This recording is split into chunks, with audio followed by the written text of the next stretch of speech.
So, I've got a bunch of family coming in for Halloween. In our tradition, we usually have a small party of close family and friends, hang out and watch old scary movies over a potluck of amazing food. Not everyone has arrived yet, of course, but we had dinner with everyone who's already made it here last night. We got on the topic of scary stories, and my family members had a surprising number of them. I'd like to preface this by saying I am an atheist and a scientist, not prone to belief in paranormal nonsense. However, I've had some experiences which I can't explain that have led me to have an open mind towards others even if I know science doesn't support their claims. Every scientist must accept that there are some things we don't yet understand. Moreover, many of my family members are very old-fashioned. In their traditions, certain things just weren't spoken about. Strange sights, abilities, happenings, it just wasn't done to discuss them freely. But this is 2016, and I've managed to wheedle out some of the most interesting creepy stories I've ever heard. Some of my family I'm sure is exaggerating for dramatic effect, but there are many who I know are 100% trustworthy and not creative enough to come up with tales like this. There is also physical proof that I've seen in some cases. I will only be posting what, I feel, are the creepiest and most genuine accounts. That being said, my mother told the first story. This particular story is absolutely true. Not only has her account of events never changed, my mother is as serious and secular as I am. I'm positive this is not the type of thing she'd lie about. My mother, Leanne, was something of the black sheep in her family. Being the eldest of 5 siblings and my grandmother being a single mother meant that my mom had a lot of responsibility thrust on her at a very young age. She went through a rebellious stage, moving across the country with her fiancé against the family's wishes. This took place in 1991, 1 year before I was born. My mother moved to Tennessee with her fiancé Keith. Keith was a painter and worked in construction, and my mother struggled to find a job in an entirely new place, cut off from family and friends. They didn't have very much money, so when searching for a place to live, they had to settle for what they could get. The house was in an average neighborhood and wasn't very impressive. It was 2 stories with 2 bedrooms upstairs, but the place had been mid-renovation. Keith had agreed to fix up the house in exchange for lower rent. My mother told me that the first time she noticed something strange was the very first time they pulled up in the driveway. Keith was showing her the house to make sure she liked it before finalizing the paperwork. When he parked the car, my mother saw a girl in the window upstairs, staring at them through a gap in the curtains. The girl had brown hair and was wearing white, but my mother couldn't see more than that. She turned and asked, "Are the owners here to show us around?" Keith had laughed. "Show us around what? It's a small house." When she tried to point out the girl to Keith, there was nothing there at all. Keith, of course, thought she was only trying to scare him. My mother, being a realist and non-superstitious, believed it must have been a trick of the light. They eventually agreed to rent the place and moved in. This is where the real creepiness begins. There were a few small things they noticed at first. Sometimes, early in the morning, the kitchen would smell strongly of bacon and coffee, as though someone had just finished cooking. Occasionally a door would swing shut, but they believed this to be because the house was rather old and drafty. The smaller of the 2 bedrooms upstairs, my mother referred to as the cold room, because it was always freezing, even though it was frequently unused and had the windows closed and locked. This is the room that my mother thought she had seen a girl standing in when they first arrived. There was a small door to a crawlspace with an old-fashioned crystal knob that had been painted over and would not open. Finally, there was a section of the wall upstairs that was missing, as part of the renovations. It instead had a thick piece of plywood cut to fit the gap and sealed up tight. The plywood set into the gap in the wall continually fell out. Keith duct taped the edges, and it still fell out. They pressed heavy boxes up against it, and it still fell out. You could hear it drop heavily from downstairs, and my mother said this quickly moved from annoying to disturbing. Beyond the plywood, was a gap in the space between the walls with nothing but wiring, but big enough to be a small closet. My mom said it was too dark to see much, and they just fixed the plywood back in place each time it fell. Within weeks of moving there, the 2 of them began fixing up the place. One day, my mother was cleaning the downstairs bathroom, on her knees scrubbing the tub, while Keith was outside working. As she was cleaning, she felt someone pinch her butt. Living with her fiancé, she laughed and turned, hoping to catch him, only to find no one there. Believing that Keith must have been hiding in the hallway, she started talking to him. "Oh, I wonder who that could have been, she said sarcastically. You do know I'm busy in here, like you should be too. She returned to cleaning. Again she felt a pinch on her butt and she quickly turned only to find no one there. You think you're so smart, she'd said. Well, I'll catch you next time. This time, she kept cleaning, but bent over far enough that she could see down between her legs. She planned to see him creep around the corner and quickly grab his ankle before he could escape. But when she next felt the sharp pinch, there was no one there. My mother was horrified by this and quickly got up and ran outside. Keith was on a ladder fixing something. When he saw her, he laughed. Weren't so sneaky this time, were you? You know it's dangerous to tease a man while he's working. I could fall and break my back, he'd said to her. Still scared, she briefly explained what had happened to her, and Keith replied that he'd felt something similar. He kept thinking she was reaching out of the doorway to pinch his butt. When they realized that neither of them had been teasing the other, my mom was very unsettled. But Keith was a country boy with little care for it all. What, do you think it's a ghost? Come on, Leanne, it's no big deal, he'd said. My mother finally conceded to ignoring it, but said she was suddenly aware of the house in a way she hadn't been before. She started to record the events that were happening. As time passed, more strange events piled up. In the cold room, there was a dartboard on the wall. Both Keith and my mother noticed that regardless of where you left the darts in the room, upon returning they'd all be in the bullseye. They each thought it was the other one cleaning up, but quickly discovered it wasn't. Keith insisted on ignoring it, but my mother's inquisitive nature wouldn't allow that. While Keith was at work, she looked up things in magazines and books. She said that she read about leaving a notebook and a pencil out might allow ghosts to communicate.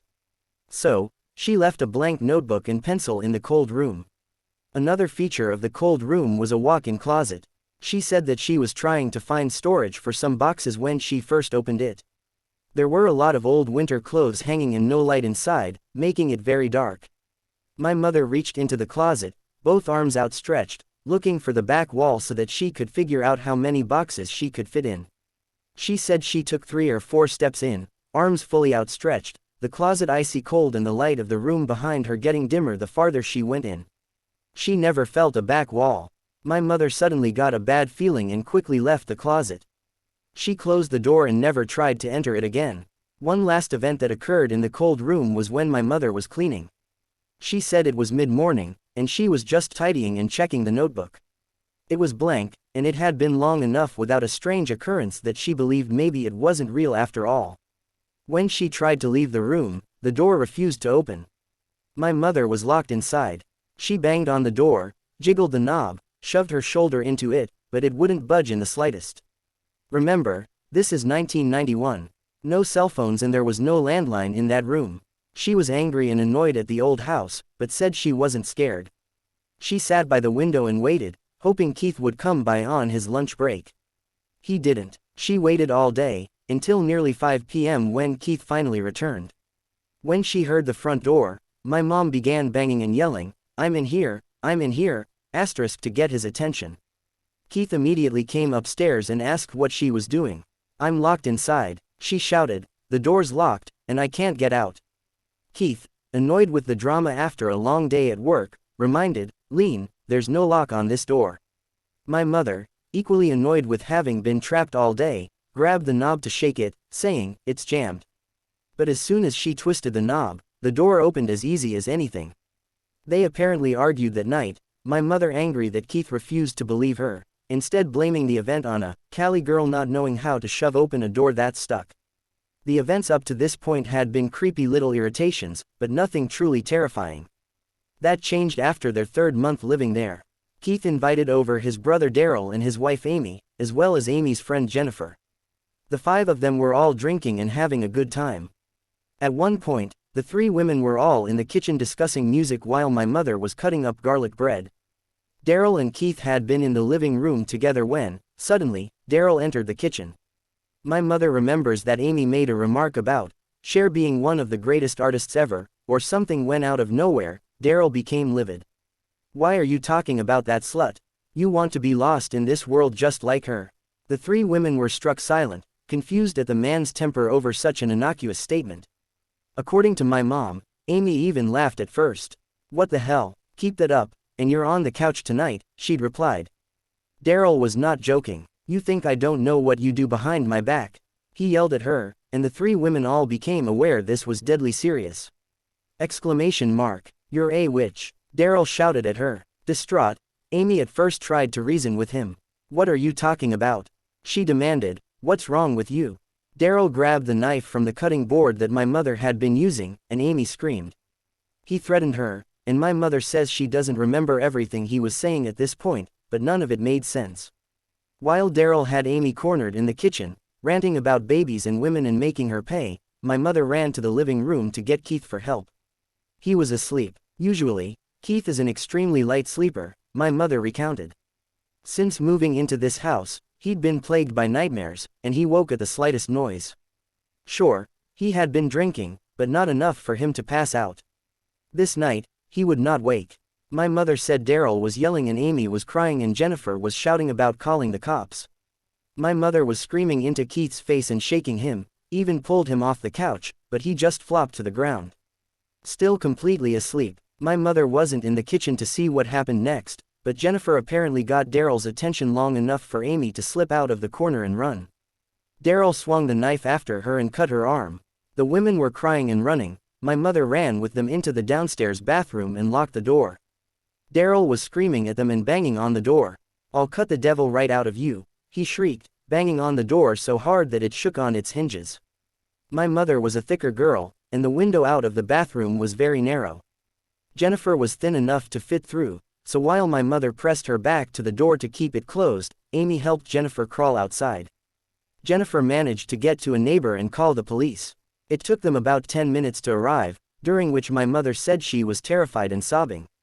At this point, my mom had already been trying to get pregnant and wasn't sure whether she was or not, making her even more afraid for her life. She said that Amy tried to speak reason to Daryl, asking why he was doing this, what she did wrong, asking him to please just stop, even apologizing. Daryl was beyond rationality. My mother said what made it so scary was that nothing he was saying even made sense. It seemed disjointed, threats about hellfire and accusations of cheating that were not in Daryl's character at all. He certainly wasn't the perfect husband. There had been some domestic disputes in the past, but nothing on the level of death threats. When the police arrived, they disarmed and arrested Daryl. There is an actual record of this, and my mother gave a statement about the event. She also said that as soon as Daryl stepped outside, within seconds, Keith woke up. He was groggy and asked what the hell happened. He was also questioned by the police, but had witnessed nothing. They assumed, because of the alcohol, that he'd passed out, but my mother knew better. My mother told me that after a few hours of holding, Daryl calmed down. The couple and their friend refused to ever return to that house. My mother said she asked Keith about his brother a few times, but that he didn't want to talk about it. She says she doesn't think Amy pressed charges, and she's not sure if Daryl went to jail over the whole thing. She did say she once tried to call Amy, only to have the other woman hang up on her. In their fourth and final month of stay at this house, Keith was working incessantly on trying to get the crawlspace door open. It was almost like a pet project of his. One Saturday, he woke early and began working on prying it open. He worked well into the afternoon, at which point my mother went to stop him. She asked him to give up on the damn thing, that he was going to injure himself, and he needed to take a break. Keith agreed to take a break at least and stood with her to go downstairs for lunch. My mother said that as soon as they were halfway down the stairs, they heard a loud creak. They each froze before slowly turning around to find the crawlspace door had swung open. Having dealt with nightmares and all these strange, unexplainable events, my mother was instantly on guard. Keith too was far more wary of the house and had no longer been trying to convince my mom it wasn't real, but he hadn't quite begun to believe her either. My mom said that in his generation, it just wasn't done to speak aloud about those types of concerns. "I guess I finally loosened it," Keith said, and my mother did a double take. "Are you kidding me?" she'd asked. "That thing opened while we're all the way over here. Just close it. I've been trying to get into this thing for months, Leanne." Keith argued. "I'm going to see what's in it. We need the space." "No we don't," my mother retorted, but she was ignored. Keith approached the door, crouching down to go inside, and my mother, though scared, couldn't abandon her fiancé. She walked over and stood by his side.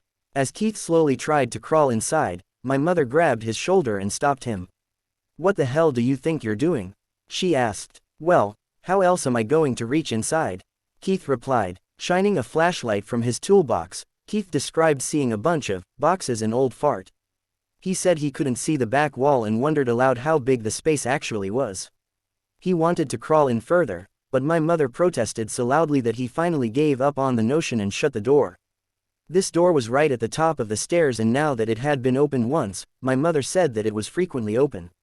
They would close it each time, but then when they tried to go upstairs, would see the open door in the darkness of the crawlspace beyond. One day, after the plywood fell from the wall upstairs again, my mom decided to move the notebook in there. She still wasn't sure if she believed in ghosts, but she wanted some kind of proof. She pinned the notebook inside along with a pen on a string. Not only that, but she also decided to leave a quarter in a chalk circle, another tip from a book. A few days later, my mother said she was preparing dinner and Keith came into the kitchen to help. They'd been chatting and making jokes until Keith started chopping vegetables. My mother made a comment, something about a lady on the news she thinks, when suddenly Keith said, "Why are you talking about that slut? You want to be a witch like her?" My mom said she got chills immediately, and when she looked over, realized that Keith was using the same knife that Daryl had threatened Amy with. Remember, Keith was asleep during that fight and had never heard his brother say those words. She told him she'd forgotten something from the store, grabbed the keys and ran. She didn't return until the next morning, choosing to stay over at a friend's house. Not only that, but she said nothing happened that night, but hearing those words had frightened her to the core. When she asked Keith about it later, he claimed he didn't remember saying it, and was only upset that she'd left in such a hurry. They planned to move, unable to stand the nightmares and uncanny happenings at the house any longer. However, they had to wait until the end of the month. When they had only 1 week left, they were sitting together watching a movie late into the evening when they heard the plywood upstairs fall out of the wall. Keith went to replace it, and my mother went with him, unwilling to sit alone downstairs to wait. Knowing that they'd soon be moving out, Keith actually peeked his head inside the wall, commenting, "I wonder how far this actually goes back." My mother insisted that he doesn't go in, claiming it gave her a sick feeling to even look at the darkness inside the wall. She said it was unnaturally dark. They shone a flashlight in and couldn't see an end to the room, no other end of the wall. In fact, the floor didn't continue all the way inside, but they couldn't see down to the bottom downstairs. It looked like unending darkness. This was the first time either of them had really explored the area. My mother saw that the notebook she'd tacked up, as well as the pen, were lying on the floor, the paper torn. The quarter was moved from its chalk circle. She began to freak out, demanding they leave right then. That was plenty enough proof for her, and she would rather not sleep in this house one more night. Keith didn't understand her fear, scolding her for buying into the paranormal bullshit and using a notebook and pen to communicate. My mom argued that the wall was unnatural. With the layout of the house, this wall should have led it only straight to the outside. There simply shouldn't have been enough space to create the kind of darkness. Keith insisted it was fine. To prove it, he picked up the quarter, throwing it to hear it hit the bottom. The quarter disappeared into the darkness. It was freezing cold, a draft coming from some place they couldn't see. My mom and Keith stood there for over a minute before he finally realized they weren't going to hear it hit anything. At that point, even if they did, it would have been too far to be anything other than supernatural. They were both so unsettled that they replaced the plywood and left immediately. They stayed in a hotel for the remainder of the week, returning to pack up their things during daylight. When they'd returned, the plywood was displaced again. When turning in their keys, the owner of the property said that Keith and my mother stayed there longer than anyone else who had rented the house in recent memory. Not only that, but that the people who'd left before them had had some kind of domestic dispute involving a knife and accusations of adultery. My mother researched the property and found that it had been on Native American land, though that wasn't uncommon for the area. She couldn't find any record of crime that occurred there, though she believes the events with the knives were too unlikely to be mere coincidence. She later divorced Keith and moved back to California. I'd like to remind that this story is absolutely real. It may not have any jump scares or gore, but it is a description of a real haunting. More stories from family members coming soon. The next one is from my grandmother. Please subscribe and like the video, and thank you for listening.